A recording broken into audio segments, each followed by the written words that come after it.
हाँ जी बच्चों, ठीक ठाक हो? याद है कल क्या पढ़ा था? सारा कुछ अच्छे से?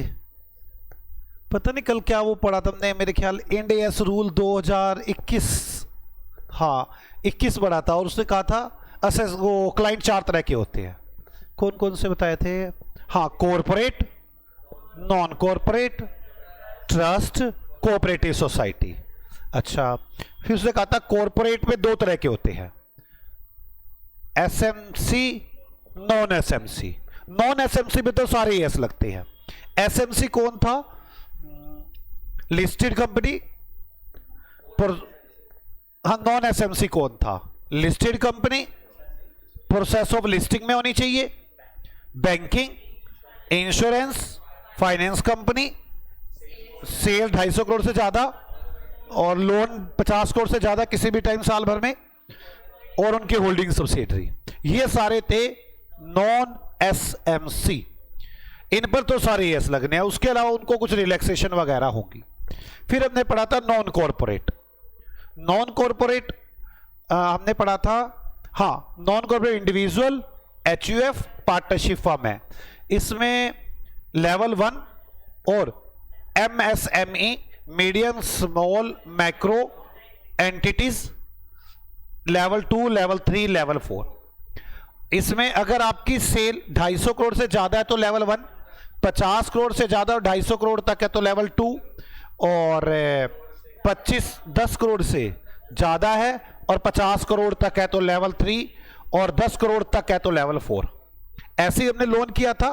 लोन अगर आपका 50 करोड़ से ज्यादा है तो लेवल 1, और अगर आपका 10 करोड़ से ज्यादा और 50 करोड़ तक है तो लेवल 2, और अगर 2 करोड़ से ज्यादा है और 10 करोड़ तक है तो लेवल 3, और अगर 2 करोड़ या उससे नीचे है तो लेवल 4 है। तो इनको जो 3, 4 एमएसएमई हैं उनको तो हम कुछ एग्जम्पशंस देंगे, नॉन है, और जो लेवल 1 है उसको कुछ नहीं देंगे।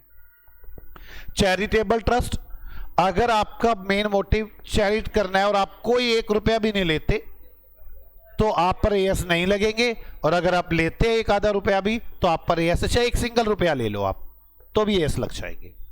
फिर आगे तक कोऑपरेटिव सोसाइटी, वो उसका पर्पस क्या, किस लिए बनी है? वो वेलफेयर ऑफ मेंबर्स बनी है तो एएस नहीं लगेंगे। अगर वो प्रॉफिट मेकिंग पर्पस के लिए बनी है तो ये एएस सारे लगेंगे।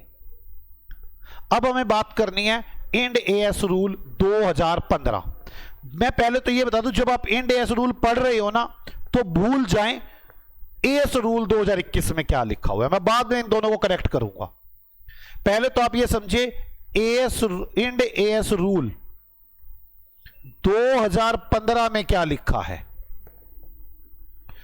इंड एएस रूल 2015 में लिखा था। 2015 में जब सबसे पहली बार ये आए तो इन्होंने कहा था आप किसी की मर्जी है, एएस लगा, इंड एएस लगा लो या एएस रूल लगा लो, मर्जी है कंपनियों की अपनी। कोई लगाना चाहे तो अपनी मर्जी से लगा लो। पहली बार जब ये आए थे 2015 में तो इन्होंने मर्जी बताई थी अपनी। आज की डेट में तो बहुत चेंज आ गया, कंपलसरी कर दिया बहुत लोगों के लिए। धीरे धीरे करते हैं ना, पहले तो कोशिश करते हैं कि धीरे धीरे 1-1, 2-2 कंपनियों को पकड़ के लगवाया जाए। 2015 में पहली बार इन्होंने इंड एएस निकाले और बोला आपकी मर्जी लगाओ, आपकी मर्जी मत लगाओ, लेकिन एक बार लगा लिया तो वापस एएस रूल में नहीं आने देंगे, क्योंकि एक बार आप कन्वर्ट हो गए तो अब एएस रूल 2015 ही लगाओगे फिर आप इंड एएस रूल। तो 2015 में तो वॉलेंट्री बात आई थी कि आपकी मर्जी है, आप लगाना चाहो लगा लो, ना लगाना चाहो तो रहने दो। यहां तक आपको मेरी बात समझ में आ गई? इसके बाद आगे चलते हैं। 2016 आया। फिर 2016 में क्या हुआ? इन्होंने कहा लिस्टेड कंपनियां जिनकी नेटवर्थ, यहां पर नेटवर्थ है, सेल नहीं है, जिनकी नेटवर्थ 500 करोड़ रुपए से ज्यादा है उनको तो इंड एएस ही लगाने होंगे। मेरी बात समझ में आ गई?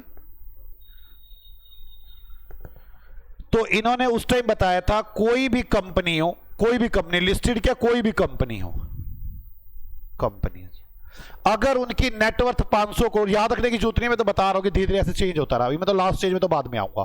तो इन्होंने कुछ लोगों को कंपलसरी पकड़ लिया जो बड़े बड़े आदमी थे। इसके बाद इन्होंने 2017 में कहा लिस्टेड कंपनियां तो सारी लगाएंगी, चाहे 500 से ज्यादा हो या ना हो नेटवर्थ। अनलिस्टेड कंपनियां जिनकी नेटवर्थ 250 करोड़ से ज्यादा है वो भी लगाएंगी। फिर 2018 आया। 2018 में इन्होंने क्या किया? 2018 में इन्होंने कहा जितनी नॉन बैंकिंग फाइनेंशियल कंपनियां हैं उनकी नेटवर्थ 500 करोड़ से ज्यादा है वो भी लगाएंगी। इसके बाद 19 आया, कह दिया सारी एनबीएफसी फॉलो करेंगी चाहे 500 से ज्यादा हो या ना हो। धीरे धीरे सबको लेकर आ रही है। मतलब 2020 आया, उसके बाद इन्होंने बैंकिंग और इंश्योरेंस कंपनी के लिए भी इंड एस बना दिए, बट उस टाइम कोरोना चल रहा था, अभी तक एप्लीकेबल नहीं हुए। थोड़े दिनों में इन पर भी लगा देंगे। और कहा जो आदमी इंड एस लगा रहा है उसकी अगर कोई होल्डिंग एंड सब्सिडरी है उसको भी इंड एस लगाने पड़ेंगे। इन्होंने बड़े पंगे डाल दिए। इन्होंने आज की अगर मैं डेट की बात करूं ना तो इन्होंने क्या कहा हुआ है, किस किस को इंड एस लगाने हैं। आप छोड़ो पुराने टाइम में किसको लगाने थे किसको नहीं लगाने थे, आज की डेट की बात करूं तो इन्होंने कह दिया सभी लिस्टेड कंपनीज को इंड एस लगाने पड़ेंगे। क्लियर? इन्होंने कह दिया सभी अनलिस्टेड कंपनीज को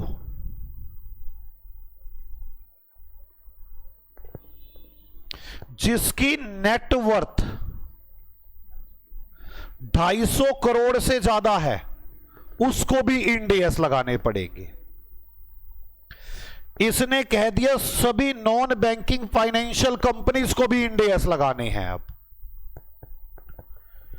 इनकी जो होल्डिंग और सब्सिडरी होंगी वो भी सारे इंड एस लगाएंगी। वॉलेंट्री अगर किसी का दिल करे, मेरे को एक बात तो मैं फौरन से लोन लेना चाहता हूं, वहां की कंपनियां कह रही है अपने अकाउंट दिखाओ, वो तो इंड एस में देखेंगी क्योंकि उन्हें तो आईएफआरएस समझ में आएंगे। वॉलेंट्री अगर कोई लगाना चाहे तो वो लगाए। आज की डेट में ये है बैंक और फाइनेंशियल इंस्टीट्यूशंस के लिए, वो बैंक और इंश्योरेंस कंपनी के लिए बन चुके हैं, पर bank reserve bank of India ने एक बैंकिंग एक्ट है वो लगा नहीं पाया। रिजर्व बैंक कहने लगा अभी मेरे पर बहुत बर्डन है बैंक्स के ऊपर, अभी मत लगाओ। इंश्योरेंस कंपनीज को डील करता है एक एक्ट है एडा, इंश्योरेंस रेगुलेटरी डेवलपमेंट अथॉरिटी, वो एक्ट। एडा ने मना कर दिया कि भाई साहब इंश्योरेंस कंपनी में भी अभी नहीं लग सकते, आपने बना के रख दिया, ठीक है, जब तक ये एप्लीकेबल नहीं करेंगे, आपको कहा था नोटिफाई करने पड़ते हैं, जब तक ये नोटिफाई नहीं करेंगे हम लगा नहीं पाएंगे। हम तो तैयार है इसके भी बनाकर। एडा नहीं लगाने दे रहा और आरबीआई नहीं लगाने दे रहा और बहुत जल्दी लगाएंगे ये भी। आपको मेरी बात समझ में आई? आज की डेट में इंड एस रूल किस किस को लगाने हैं? सभी लिस्टेड कंपनीज को, अनलिस्टेड कंपनी जिनकी नेटवर्थ 250 करोड़ से ज्यादा है, नॉन बैंकिंग फाइनेंस कंपनी को, वॉलेंट्री, इनकी होल्डिंग सब्सिडरी। मैंने आपको बताया कि हमने रूल बनाकर रखे हुए हैं बैंकिंग के लिए और इंश्योरेंस कंपनी के लिए। क्लियर? अब मेरे को ये बातें लिखवानी है आपको एएस रूल 2021 में। अब मेरा पॉइंट ऑफ व्यू समझो।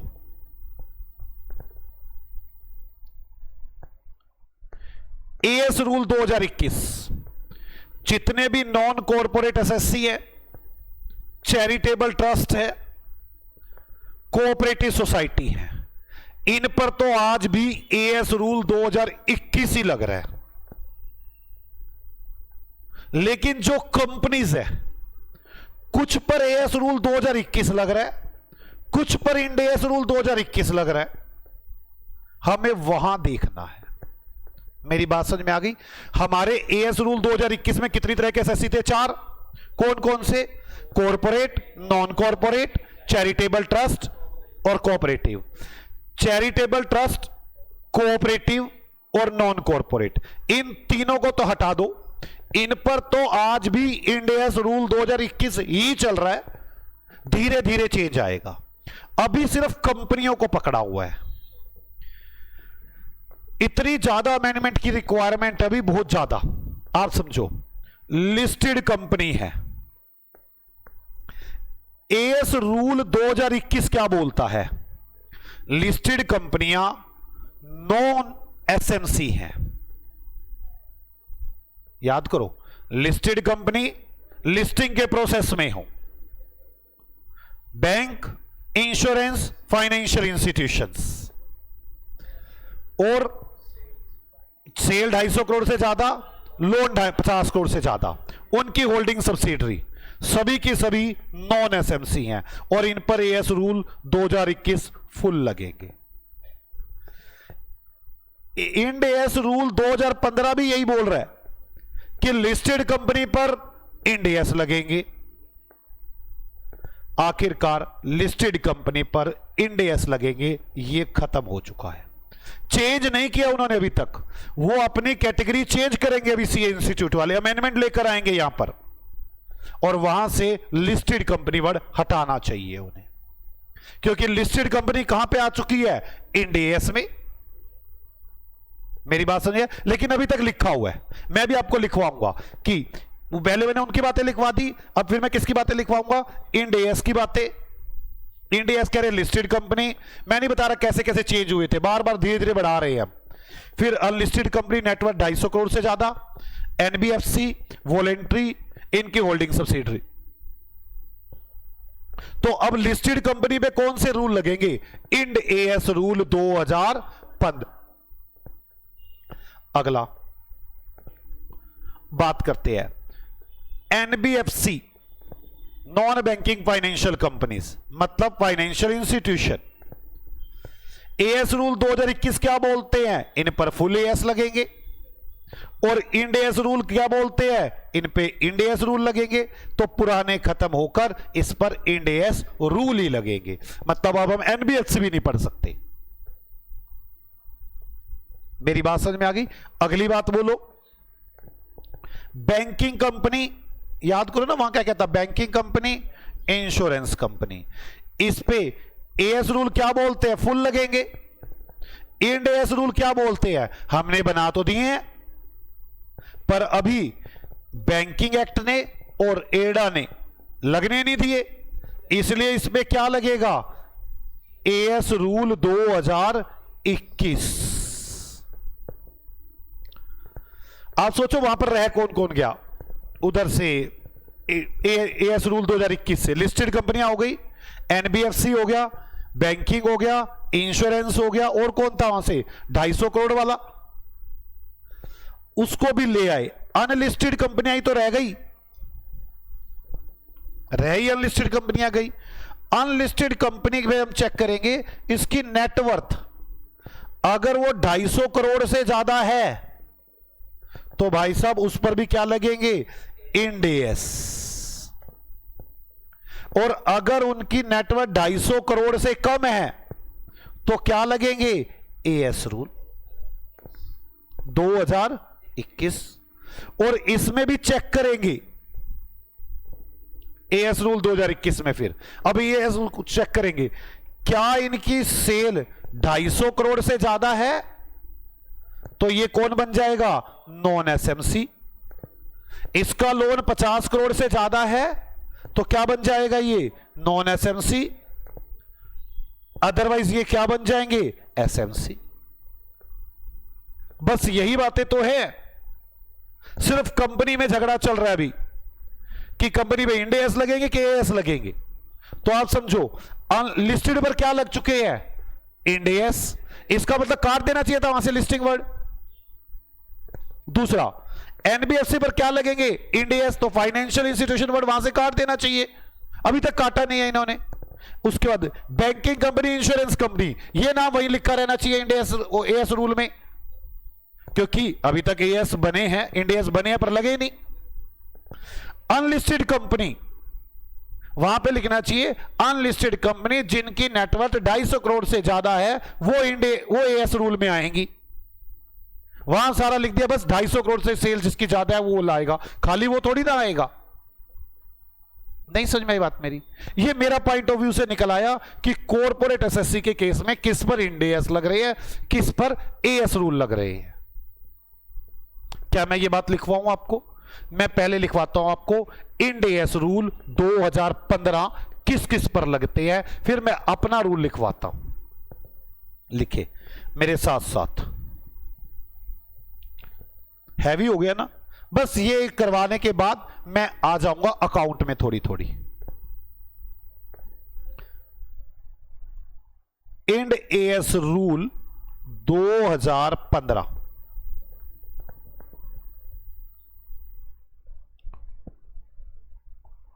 following are required to follow Ind AS rule 2015। इन सबको इंड एएस रूल 2015 फॉलो करने कंपलसरी रिक्वायर्ड है। कौन कौन? Number 1 listed company, number 2 unlisted company whose net worth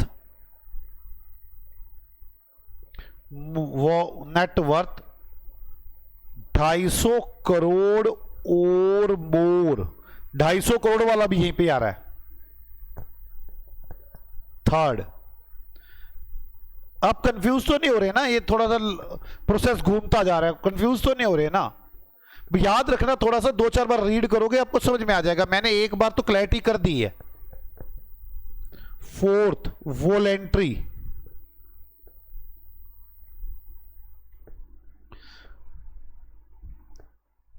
fifth holding and subsidiary, associate,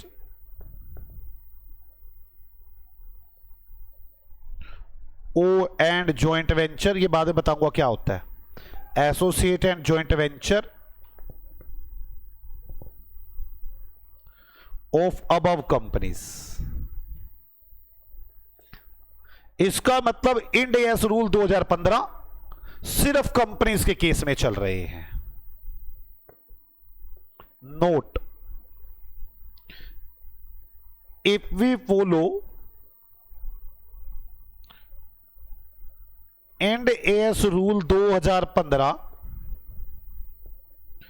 then we can't be again follow AS rule 2021।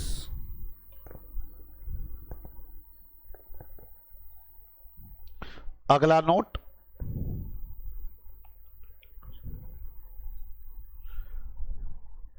Banking company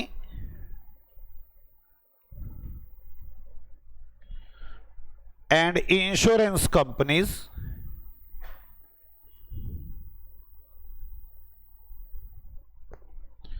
guidance note issue note issued but date of application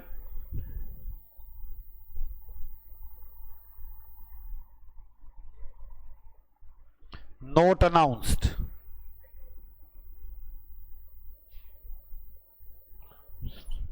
आपको समझे ना? मुझे पंगा डाल किस में रखा है इसने? एडा ने और आरबीआई ने पंगा डाल रखा है। हम तो तैयार बैठे हैं बिल्कुल, वो नोटिफाई नहीं कर रहे, कह रहे हमारे पास अभी टाइम नहीं है, हम वैसे बड़े उलझे हुए हैं इस वक्त, क्योंकि कभी वो नोटबंदी हो रही है, कभी कुछ हो रहा है, हम लगातार उलझे हुए हैं। बैंक वाले कहते हैं मैं लाइन पे तो आने दो, आप फिर हमारी अकाउंटिंग भी चेंज करने पे लग गए, और बड़ी जल्दी चेंज करनी पड़ेगी, क्योंकि अगर आप फॉरेन से डील कर रहे हो तो अकाउंटिंग तो उनके ओवरऑल एक होनी चाहिए। बैंक तो बहुत जरूरी है हमारे लिए। अब आगे चलते हैं। As per my point of view, my point of view, ये एग्जैक्ट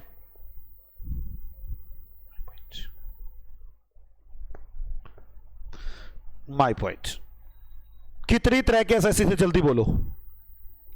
इंड एस रूल में, इंड एस में एएस रूल में कॉरपोरेट,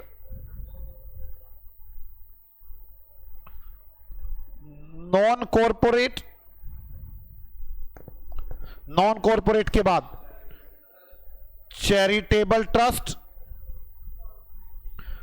कोऑपरेटिव सोसाइटी, इन सब पर तो एएस रूल 2021 एप्लीकेबल है। आपने नोट करना, जो जो मैं रेड पेन से लिखता हूं वो सब आपने नोट करना है। इन पर तो एएस रूल 2021 एप्लीकेबल है, लेकिन जो कॉरपोरेट एसएससी, जो कॉरपोरेट एंटिटीज है,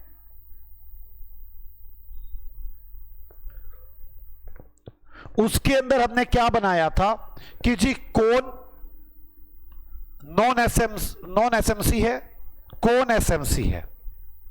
तो मैंने उस नॉन एसएमसी और एसएमसी में कहा था लिस्टेड कंपनियां, लिस्टेड कंपनीज। अब लिस्टेड कंपनी पर यह वर्ड वहां से हटना चाहिए और इस पर लिखा जाना चाहिए इंड एएस रूल 2021। इसको वहां से हटाना चाहिए हमें। वहां पहला पॉइंट यही था ना, वहां पे कॉर्पोरेट एसएससी में कौन नॉन एसएमसी होता है, लिस्टेड और लिस्टिंग के प्रोसेस वाली, ये वहां से पॉइंट हटना चाहिए, क्योंकि ये कहां आ चुका है, इंड एएस रूल 2015 में।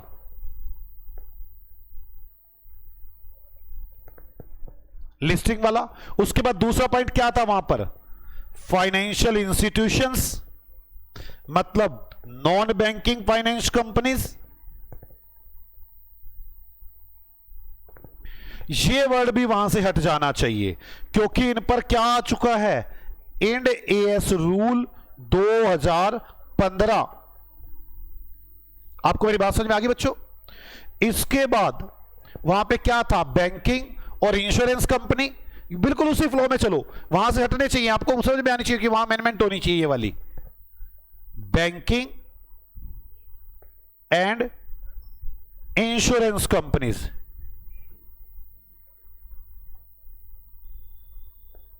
क्या वहां से ये वर्ड हटना चाहिए ना? अभी नहीं हटना चाहिए। अभी इस पर क्या लग रही है, एएस रूल 2021। क्या आपको मेरी बात समझ में आ रही है? अब बैंकिंग के बाद वहां पे क्या था, जल्दी बोलो। जिसकी सेल 250 करोड़ से ज्यादा और लोन 50 करोड़ से ज्यादा हो तो वो आएगा। तो मतलब बची तो अनलिस्टेड कंपनी है।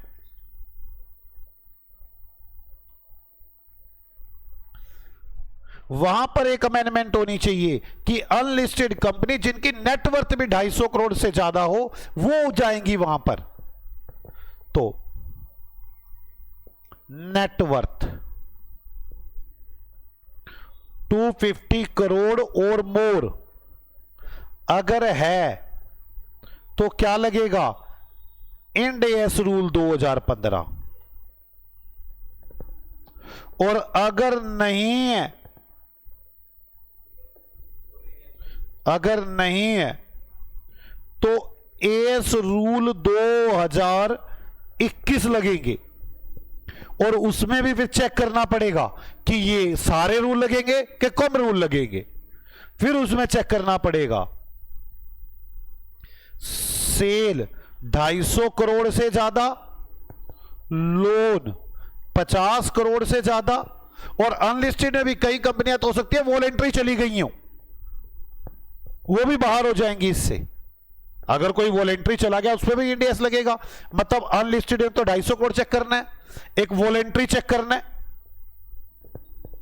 अगर वॉलेंट्री आउट हो गई तो वो भी आउट हो जाएगी। बोलो, अगर 250 करोड़ से ज्यादा की सेल है, लोन इतने का सेल है, तो ये नॉन एसएमसी होंगे। और अगर नहीं है तो ये एसएमसी होंगे। अनलिस्टेड में ये चेक कर लेना वर्थ चेक करने से पहले, वॉलेंट्री तो फिर क्या लग जाएगा, इंड एएस रूल बात समझ में आ रही है भाई? पहले तो वॉलेंट्री उठ के चला गया वो खुद ही। मैं तो कह रहा हूं बहुत सारे अभी इनमें भी अमेंडमेंट आएगी। बड़े सारे non corporate SSC, charitable trust और कोऑपरेटिव सोसाइटी भी इंडियस रूल में जाने वाले हैं। पता क्यों? जिस आदमी ने फॉरेन में ट्रेड करना है, फॉरेन में सामान बेचना है, वो तो खुद ही जाएगा। पानीपत में सारा काम तो एक्सपोर्ट का है। हमें फॉरेन में माल भेजना है, वहां से लोन लेने हैं। मैं चाहे कंपनी हूं या नो, अगले कहेंगे ना तेरे खाते तो हमारे समझ में ही नहीं आ रहे, IFRS के कोडिंग बना के भेज, तो इंडियस मुझे लगाने पड़ेंगे। तो बड़े सारे ट्रेड वाले आ जाने वाले हैं अपने आप वॉलेंट्री में। क्या आपको मेरी बात समझ में आ गई? अल्टीमेटली आपको यह समझ में आ गया किसको AS लगाने हैं, किसको इंडियस लगाने हैं। मेरे पॉइंट ऑफ व्यू में तो क्लियर होगी सारी बात आपको। हाँ, जो ये वाले नॉन कॉर्पोरेट एसएससी, इनमें तो आपको पता ही है ना कि AS रूल 2021 में बताने नहीं वाला इसमें कि ये बोलते हैं MSME है, लेवल 1 है, 2 है, 3 है, 4 है। वो तो बातें हम कर चुके सारी। क्या किसी को डाउट है? आज मैंने बेसिक खत्म किया कि हम कहां कहां पे कौन कौन से AS, मैं बार बार बोलूंगा वर्ड तो आपको पता चलना चाहिए। मैं MSME बोलूं, इंड AS रूल 2015 बोलूं, AS रूल 2021 बोलूं, मैं वर्ड बोलूं, आपको पता हो मैं क्या बात कर रहा हूं। मेरी बातें समझ तो तभी आएंगे ना जब आपको ये वर्ड पता होंगे। आपको ये वर्ड ही नहीं पता होंगे, मैं कहूंगा नॉन SME पर ये लगेगा, नॉन SMC पर ये लगेगा, SMC के लेवल 3 पर नहीं लगेगा, वो MSME के लेवल 3 पर नहीं लगेगा। तो आपको पता होना चाहिए MSME का लेवल 3 कौन है। ओके, पक्का? आपको ये अच्छे से याद करना है। आज हम इतना ही करेंगे, ठीक है? आप अच्छे से रिवाइज करेंगे, इसे पढ़ेंगे और अच्छे से पढ़ के आएंगे टोटल को।